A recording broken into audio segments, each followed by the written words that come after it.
$700,000 a year. So does he? Yeah, it's a good living. And like, how do you get these numbers?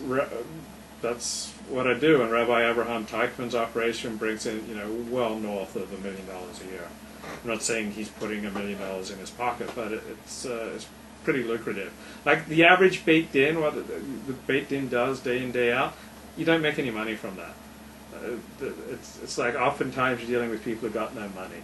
The cash cow in the Torah world is kashrut. Yeah, but let me tell you something. Whoa. It's only if you're the Rav Machshir. Yeah. If only the people at the top make a ton of money, normally, but all the rest of them are a bunch of peons. $10, $15 an hour. Yeah, and they're peons because you know what a peon is. It's somebody who they pee on, right? and there's no moving up. Yeah. That was like the main reason I left Kashrus. Why? Because I did not take the Franciscan oath of poverty, and however much you start when you come in, right? Mm-hmm. Which sounds really good when you're like a bacher in yeshiva, right?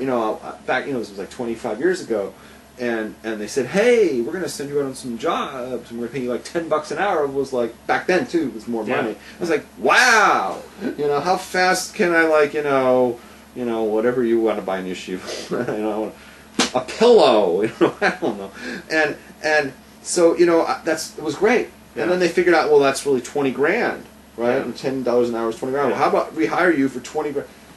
Don't ever settle for 20 grand because you're going to get 3% raises based on the 20 grand. You're never going to get out of that for the rest of your life. Yeah. Right? You want to start at like 60 grand so that the 3% raises will get you somewhere. And you're never going to get more than like 3% a raise a year working at one of those big main things. And it's a terrible business. You're never going to get out of it. And there's another thing I can't stand. They base raises not on like how hard you work and on your performance and everything. They base it on how many kids do you have. Yeah. Which is like really crazy. Like this would never be accepted in the corporate America. Right. Oh, you had another kid, you get a raise. Right. So since I'm not having kids, I can't get raises. Right. So it turns out, how do you get raises in kosher? It's not working well. It's spitting out more kids. What does it sound like? What does it sound like? It sounds like welfare. Yeah. It sounds like welfare, doesn't it? Like a welfare mother keeps having kids, she keeps getting more money, right? Yeah. So that's basically what you got. So it kills your morale if you're working in kashrus because it doesn't help to really work well. You're just going to get your 3% whether you do or not. And the guy next to you doesn't work hard, but he gets kids, so he's going to get raises. And then when your boss leaves and they need to replace him, they're not going to move you into that position and give you a big raise. They're going to bring somebody from the outside and stuff them in there. Yeah. And maybe they'll bring somebody else and stuff them on top of you, and so now you're just going to move down. And this is why I hate hierarchies. I hated working in kashrus, and I'm just glad to be out of it. And I'm not, it's like Baruch Hashem when I went in. I said Baruch Hashem when I got into kashrus, and I said Baruch Hashem when I got out of it. I've seen so much, and I've seen so much, and you're all caught up in like the local politics. Wait till you see the big politics and all the lashon hora.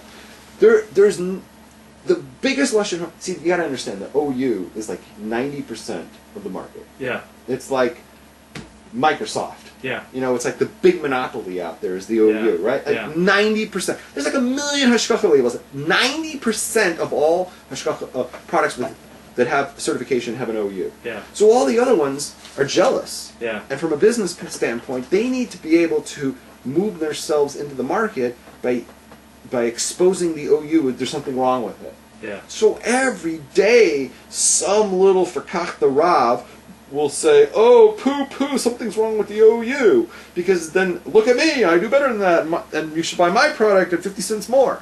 Right? Yeah. And this goes on a daily basis. And the OU is the target of more lashon hora than anybody ever. Yeah. OU kashrus is, and I would say 95% of it is totally undeserved and just pure sina and kina. Kina is jealousy.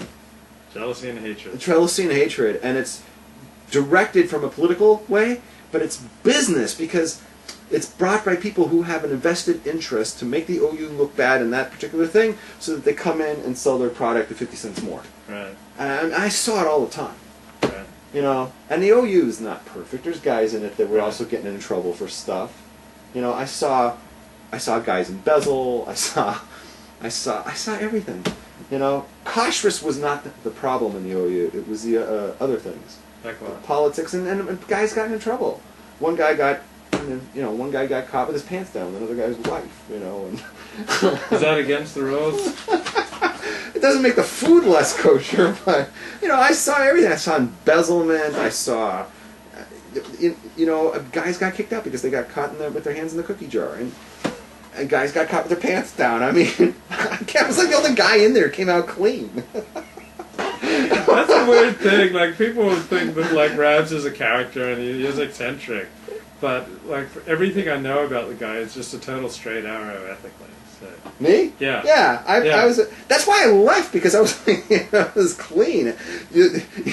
If you, I don't want to say, because I don't want to say. No, I don't want to say, because I don't want to like paint everybody. There's a lot of good people in the OU, but I mean there was a few that I got the feeling like the people who were staying is because they had they had a good thing go. They had a good thing go, and they were pocketing.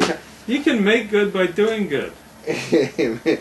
I just know this for a fact. It was a big scandal like 20 years ago, okay? Yeah. And I saw it closer than probably anybody saw it. I mean, I had my eyes on it, okay? I'm not going to say names. And the guy who got busted, we think that he was embezzling millions of dollars. Millions. No, not a kashrus problem at all. It was not a kashrus problem. It was just a business. It was, that. Food's still kosher. So, how careful were the organizations you work for about the kashrut that they certified? OU is top dog. If somebody asked me point blank, what's the best hashgacha in the world, I'll say the OU bar none. Mm-hmm. Their standards are by far the best. They have a system of checks and balances. Everything that there's an OU on is 110% kosher. I completely, I would swear by it. I mean, I worked for them. I have no problems with OU kashrus. I've seen inside what goes on in other hashgachas. Mm-hmm. There is nobody that has OU beat on anything. Mm-hmm. And that's what I'm going to say. If you knew that someone kept strict kosher and davened 3 times a day, would you expect that they'd be more ethical in business than the average person? No. I mean, they're not going to be less, but just because they did it doesn't make them just because they daven 3 times a day doesn't mean they're any less likely to embezzle. No, one thing's got nothing to do with the other. I can tell you, I can make a laundry list of people who pretend to be from, who daven, and they send their kids to yeshiva, and they keep Shabbos, and they steal. We talked about one last week, right? And one thing has nothing to do with the other. I know lots of terrible people who, abuse their kids, who, are Shomer Shabbos. Being Shomer Shabbos, being from, doesn't mean anything to me. That's something between you and God. Okay, the guy is Shomer Shabbos, great, right? Davens 3 times a day, gets $1 million tzedakah. I don't know. Maybe he stole $1 million. I don't know. But that doesn't change anything. You might still steal. You might, beat your kids, be a terrible parent. Who knows?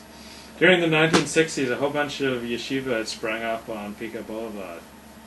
So was it this sudden effusion of love of Torah, or was it more desire to get out of the Vietnam War?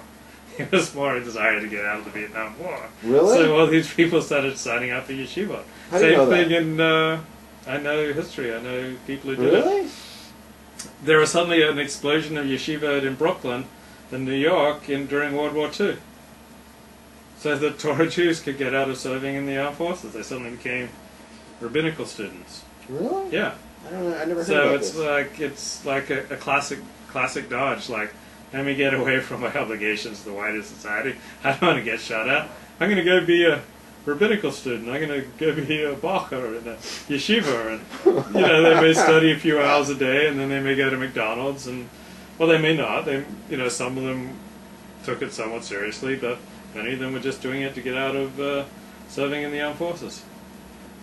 So just because someone davens 3 times a day and keeps strict kosher and appears to keep strict Shabbos doesn't mean they're any more likely to be ethical or decent in any other category. Oh, absolutely. They're more likely to be kind, they're more likely to be ethical in business dealings with you or in any other